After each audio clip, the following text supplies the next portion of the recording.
Hello everyone, this is Shaheen. Welcome to the next part of medieval India part 2। So students, इस पर एक part आ चुके हैं, आप जाकर के उसे ज़रूर देख लें। और इस पर जितने भी क्वेश्चंस मैं प्रोवाइड करा रही हूँ सभी एक्सपेक्टेड एमसीक्यू क्वेश्चंस हैं, तो एक भी वीडियो मिस नहीं करना है आपको, जितने भी इसमें पार्ट्स आएंगे। एंड ये वीडियो यूजी और पीजी एंट्रेंस वालों के लिए है। अगर आप किसी भी सेंट्रल यूनिवर्सिटीज़ के एंट्रेंस की प्रिपरेशन कर रहे हो तो आपको ये वीडियो ज़रूर हेल्पफुल होगा। तो चलिए टाइम वेस्ट ना करते हुए बढ़ते हैं क्वेश्चन की तरफ। तो लास्ट वीडियो मैंने 25 क्वेश्चन तक डिस्कस किया था और आज 26 से देखेंगे। तो क्वेश्चन है, during Delhi sultanate era the taqavi loans refer to. Delhi सल्तनत युग के दौरान तकवी ऋणों का उल्लेख किसने किया गया था? आंसर होगा इसका loan for cultivation. Option B होगा करेक्ट आंसर। मोहम्मद बिन तुगलक और फिरोज तुगलक। मोहम्मद बिन तुगलक और फिरोज तुगलक ने एग्रीकल्चरल प्रोडक्शन को इन्हांस करने के लिए काफ़ी एफर्ट लगाया था और उन्होंने इरिगेशन फैसिलिटीज़ तकव्वी लोन्स प्रोवाइड कराया था कल्टीवेशन के लिए। तो ये दो नाम याद रखने हैं आपको। लोन का नाम क्या था? तकव्वी लोन्स। किसके लिए दिया जाता था? कल्टीवेशन के लिए। Mohammad bin Tughlaq transferred his capital from. Mohammad bin Tughlaq ने अपनी राजधानी कहाँ से स्थानांतरित की थी? आंसर हो जाएगा दिल्ली टू देवगिरी। देवगिरी आजकल इसे दौलताबाद के नाम से जाना जाता है, जो कि महाराष्ट्र में है। अगला सवाल है, the battle that led to the foundation of Muslim power in India was. वह लड़ाई जिसने भारत में मुस्लिम शक्ति की नींव का नेतृत्व किया था, वह क्या थी? आंसर होगा इसका second battle of Tarain. Tarain का दूसरा लड़ाई था। इस बैटल के बारे में मैं कुछ बता दूं, 712 एडी में मोहम्मद बिन कासिम आया था भारत और मोहम्मद गौरी की लड़ाई पृथ्वीराज चौहान के साथ हुई थी बैटल ऑफ तराइन में।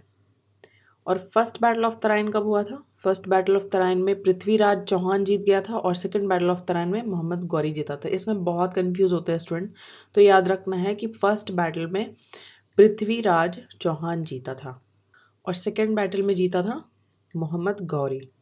बढ़ते हैं अगले सवाल की तरफ। व्हाट इज गोल गुम्बज? गोल गुम्बज क्या है? तो आंसर होगा इसका option D, mausoleum of Mohammad Adil Shah. Mausoleum कहते हैं टॉम को, टॉम्ब। और गोल गुम्बज कहाँ लोकेटेड है? गोल गुम्बज की मैं बात कर लूँ थोड़ा, तो गोल गुम्बज लोकेटेड है कर्नाटका बीजापुर डिस्ट्रिक्ट में, कर्नाटका के बीजापुर डिस्ट्रिक्ट में। और गोल गुम्बज को जो बनाना शुरू किया गया था 1626 में बनाना शुरू किया गया था और 1656 में ये बनकर तैयार हुआ था। 1626 में इसे बनाना शुरू किया गया और 1656 में ये बनकर कंप्लीट हुआ। And it is world second largest dome ever build. दुनिया का दूसरा सबसे बड़ा गुम्बज है, ये डोम है।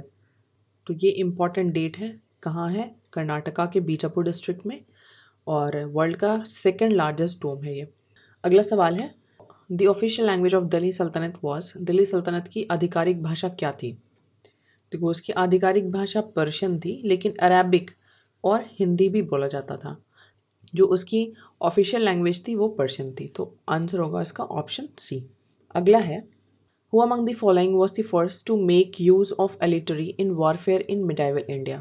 निम्नलिखित में से कौन मध्ययुगीन भारत में युद्ध में तोपखाने का उपयोग करने वाला पहला व्यक्ति था? आंसर हो जाएगा इसका बाबर। आर्टिलरी यहाँ पर जो दिया हुआ है इसका मतलब होता है हथियार। यहाँ पर भी तोपखाने आपको समझ में आ रहा होगा, तो हथियार होता है इसका मतलब। आंसर हो जाएगा इसका बाबर। इसमें दो नाम याद रखना है आपको, उस्ताद अली और मुस्तफ़ा। और ये क्या करते थे? ये जो बाबर का जो आर्टिलरी था यानी कि हथियार था, वो उसका देखभाल करते थे। तो उस्ताद अली और मुस्तफ़ा का काम था बाबर के हथियारों की देखभाल करना। अगला है, the first women ruler in Indian history was. भारतीय इतिहास में पहली महिला शासक कौन सी थी? तो आंसर हो जाएगा, बहुत इजी क्वेश्चन है, रज़िया सुल्तान। ये किनकी बेटी थी? इल्तुतमिश की बेटी थी ये। और इन्होंने पर्दा सिस्टम को अबॉलिश किया था, अबॉलिश्ड पर्दा सिस्टम। इल्तुतमिश का जिक्र हुआ है तो इसके बारे में थोड़ा जान लेते हैं। इल्तुतमिश को स्लेव ऑफ स्लेव कहा जाता था। स्लेव ऑफ स्लेव क्यों कहते थे ये मैं क्लियर कर दूं, क्योंकि he was the slave of Qutubuddin Aibak. Iltutmish जो थे कुतुबुद्दीन ऐबक के स्लेव थे और कुतुबुद्दीन जो थे ये जो थे घोरी के स्लेव थे। तो इसलिए इन्हें इल्तुतमिश को स्लेव ऑफ स्लेव कहा जाता था, क्योंकि ये जो थे कुतुबुद्दीन ऐबक के स्लेव थे और कुतुबुद्दीन ऐबक घोरी के स्लेव थे। इल्तुतमिश ने क्या करवाया था? कुतुब मीनार की कंस्ट्रक्शन को कंप्लीट करवाया था और स्टार्ट करवाया था कुतुबुद्दीन ऐबक ने और कंप्लीट करवाया था इल्तुतमिश ने। किसको? कुतुब मीनार को। तो ये सारे पॉइंट्स आपको नोट करना है अपनी कॉपी में और इसे याद रखना है। अगला है who was appointed by Akbar as his court musician. Akbar द्वारा अपने दरबारी संगीतकार के रूप में किसे नियुक्त किया गया था? आंसर होगा इसका ऑप्शन बी मियां तानसेन। इनका जो ओरिजिनल नाम था, मियां तानसेन का जो ओरिजिनल नाम था वो राम तनु पांडे था। और ये किसके चेले थे? तानसेन जो थे ये थे स्वामी हरिदास और मोहम्मद गौस के चेले थे। स्वामी हरिदास और मोहम्मद गौस। नेक्स्ट पॉइंट है, नेक्स्ट क्वेश्चन है, Bahadur Shah first was born in the year. Bahadur Shah first किस वर्ष में पैदा हुए थे? आंसर इज 1643, 1643 एडी में पैदा हुए थे। देखो बहादुर शाह फर्स्ट और बहादुर शाह सेकंड है तो इसमें कंफ्यूज हो जाता है लोग कि किसकी बात हो रही है, फर्स्ट या सेकंड। तो यहाँ पर आपको क्लियर कर दूं मैं, बहादुर शाह फर्स्ट तो इनका वही नाम है और बहादुर शाह सेकंड जो है उनका पूरा नाम है बहादुर शाह जफ़र सेकंड। ये सेकंड है और ये जो है बहादुर शाह ये फर्स्ट है। और ये किनके बेटे थे? बहादुर शाह फर्स्ट जो औरंगज़ेब के बेटे थे। और इन्होंने बहादुर शाह जफ़र ने इन्होंने बैटल ऑफ 1857 में पार्टिसिपेट किया था, यानी कि 1857 की लड़ाई में इन्होंने लड़ा था।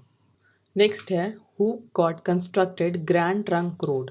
ग्रैंड ट्रंक रोड का निर्माण किसने किया था? आंसर हो जाएगा Sher Shah Suri. Grand Trunk Road को और उत्तरापथ नाम से जाना जाता है, सड़के आजम, बादशाही सड़क या फिर सड़के शेरशाह के नाम से जाना जाता है ग्रैंड ट्रंक रोड को। And it is one of the Asia's oldest and longest major road. ठीक है, ये पॉइंट याद रखना है कि एशिया का सबसे पुराना और सबसे लंबा लॉन्गेस्ट रोड है ये। और इसे उत्तरापथ, सड़के आजम, बादशाही सड़क, सड़के शेरशाह के नाम से भी जानते हैं। एंड शेरशाह सूरी ने पुराना किला बनवाया था। इनके बारे में फेमस ये चीज़ है कि इन्होंने पुराना किला भी बनवाया था और ग्रैंड ट्रंक रोड भी बनवाया था। नेक्स्ट क्वेश्चन की तरफ बढ़ते हैं। The most important Sufi shrine in India is at. Bharat में सबसे महत्वपूर्ण सूफी दरगाह कहाँ है? तो ये अजमेर में है, सभी को पता है। नेक्स्ट है Chachnama records the history of which conquest. Chachnama में किस विजय का इतिहास दर्ज है? आंसर हो जाएगा अरब्स। चचनामा एक किताब है, इसको लिखा था, चचनामा को लिखने वाले जो थे उनका नाम था काजी इस्माइल। काजी इस्माइल, इन्होंने लिखा था चचनामा बुक। और चचनामा को फतेहनामा सिंध भी कहा जाता है। नेक्स्ट है who among the following was the religious Guru of Shivaji. निम्नलिखित में से कौन शिवाजी के धार्मिक गुरु थे? आंसर हो जाएगा इसका रामदास। ऑप्शन डी होगा करेक्ट आंसर। और इन्हें संत रामदास और रामदास स्वामी भी कहा जाता है। और शिवाजी की बात करूँ तो इन्हें छत्रपति शिवाजी कहा जाता है। He was Indian ruler and a member of the Bhosle Maratha clan. ये इंडियन रूलर थे और भोसले मराठा क्लैन के मेंबर भी थे। He was the founder of Maratha kingdom in India. अगला सवाल है when did Mohammad Ghori invade India. Mohammad घोरी ने भारत पर कब आक्रमण किया? सॉरी, यहाँ पर सभी ऑप्शंस रॉन्ग है। आंसर होगा इसका 1125 एडी। ये सारा ऑप्शंस जो है रॉन्ग है। आंसर होगा 1175 ईस्वी। मोहम्मद घोरी जो थे उन्होंने 7 बार हिंदुस्तान पर आक्रमण किया था, 7 बार अटैक किया था हिंदुस्तान पर। कई सारे बैटल्स उन्होंने इंडिया में लड़े, जैसे कि बैटल ऑफ मुल्तान 1175 से 1178 तक हुआ था ये। उसके बाद फिर फर्स्ट बैटल ऑफ तराइन 1191 में हुआ था, 1191 में हुआ था। फिर सेकेंड बैटल ऑफ तराइन 1192 में हुआ था। फर्स्ट बैटल किसके बीच हुआ था? पृथ्वीराज चौहान और मोहम्मद घोरी के बीच में, जिसमें कि पृथ्वीराज चौहान जीते थे। और सेकेंड बैटल भी पृथ्वीराज चौहान और मोहम्मद घोरी के बीच में हुआ था, जिसमें कि मोहम्मद घोरी जीते थे। एंड इसमें एक चीज़ इंपॉर्टेंट है कि Chand Bardai wrote the biography of Prithviraj Chauhan. तो ये याद रखना है आपको, Chand Bardai wrote the biography of Prithviraj Chauhan. अगला सवाल है which empire lasted the longest among of the following. निम्नलिखित में से कौन सा साम्राज्य सबसे लंबे समय तक चला था? तो सबसे लंबे समय तक चला था राष्ट्रकूटाज। ये कब से कब तक था? 755 से 975 एडी तक। देखो ये जो आंकड़ा है ना, ये जो ईयर है आपको हर जगह अलग अलग मिलेगा, तो इससे क्वेश्चंस पूछेगा ही नहीं, क्योंकि एक्यूरेट कहीं नहीं दिया, कहीं पर 52 है, कहीं पर 55 है, इस टाइप से दिया हुआ है। तो मैंने अप्रॉक्सीमेटली बताया है कि 755 से 975 तक, बट ये करेक्ट नहीं है प्रॉपरली। तो राष्ट्रकूटास जो थे इंडिया पे रूल कर रहे थे और सबसे लंबे समय तक इन्होंने इंडिया पर रूल किया था, मतलब कि सबसे लंबे समय तक इंडिया में इनका एम्पायर रहा था। ये कहाँ पर थे, तो जैसे सपोज इंडिया का मैप जो है साउथ वाला एरिया, तो ये डेक्कन्स में इनका पूरा एम्पायर था, यानी कि इतने एरिया में इनका पूरा कब्जा था इस साइड पे। तो इंडिया के डेक्कन्स वाले एरिया में राष्ट्रकूटास रहा करते थे, उनका एम्पायर था पूरा इस तरफ। साउथ में थे राष्ट्रकूटास और प्रतिहारास थे वेस्ट में, और पालास जो थे वो ईस्ट में थे। तो तीनों के बीच में अक्सर लड़ाई हुआ करती थी। इस पॉइंट यहाँ पर एक प्लेस था जिसका नाम था कन्नौज, और इस प्लेस के लिए ये तीनों जो एम्पायर है वो आपस में लड़ा करती थी, क्योंकि यहाँ की जो फर्टाइल थी ना वो एग्रीकल्चर के लिए बहुत अच्छी थी। देखो राष्ट्रकूटास को फाउंड करने वाले कौन थे, दंती दुर्गा, उनका नाम था Danti Durga. And the greatest Rashtrakutas ruler were Govind third, ये रहे थे 793 से 840 तक 14 तक। और अमोघ वर्षा, इनका रूल था 1814 से 1878 तक। तो राष्ट्रकूटास एम्पायर में से ये दो रूलर सबसे ज़्यादा लंबे समय तक रहा था, गोविंद थर्ड और अमोघ वर्षा। पालास की मैं बात करूं तो पालास 750 टू 1150 एडी तक रहा था इसका empire. And Gopala was the first Pala king and the founder of the dynasty. और गोपाला का जो रूलर चला था 750 से 770 तक। उसके बाद फिर 770 से 810 तक गोपाला के बेटे ने यानी कि धर्मपाला ने फिर रूल किया था। और धर्मपाला के बारे में ये दो चीज़ फेमस है कि ये दो चीज़ ज़्यादा फेमस है कि he build the Nalanda university and he was the founder of Vikramshila university at Bhagalpur in Bihar. उसके बाद है प्रतिहाराज। इसका जो टाइम पीरियड था वो था 730 से 1036 एडी तक, 730 से 1036 एडी तक। और इसके जो फाउंडर थे वो मिहिर भोजा थे, मिहिर भोजा। अगला है who was the founder of सेना डायनेस्टी। शिवसेना राजवंश के संस्थापक कौन थे? आंसर हो जाएगा हिमांता सेना। देखो आंसर एक्चुअली होना चाहिए इसका समांता सेना, क्योंकि जबकि यहाँ पर ऑप्शंस में नहीं दिया हुआ है आपका समांता सेना, तो आंसर होगा आपका हिमांता सेना। अगर ऑप्शन में नहीं दिया रहे हिमांता सेना, इसकी जगह पर इसकी जगह पर समांता सेना दिया रहे, तो आप आंसर जो है आपका वही होगा, क्योंकि समांता सेना के बाद हिमांता सेना आई थी और उसने सत्ता हथिया लिया था और 1095 एडी में खुद राजा बन गया था। तो देखा जाए तो आंसर जो होगा उसका समांता सेना होना चाहिए, लेकिन अगर आपका ऑप्शन में ये ना दे करके ये दिया रहे तो आंसर आपका यही करेक्ट होगा। अगला है which legendary Sufi saint of Chishti order was popularly known as Chirag Dehlavi, यानी कि चिराग ऑफ दिल्ली। चिश्ती आदेश के किस महान सूफी संत को चिराग दलहवी यानी कि चिराग के दहली के रूप में जाना जाता है? आंसर हो जाएगा इसका शेख नसीरुद्दीन महमूद। ऑप्शन बी होगा correct answer. He was the 14th century mystic poet, याद रखना है आपको, 14th century mystic poet and a Sufi saint of the Chishti order, and he was the last important Sufi of the Chishti order from Delhi. अगला है who founded the Vikramshila university. अभी just मैंने बताया, यहाँ पर आंसर होगा इसका धर्मपाला।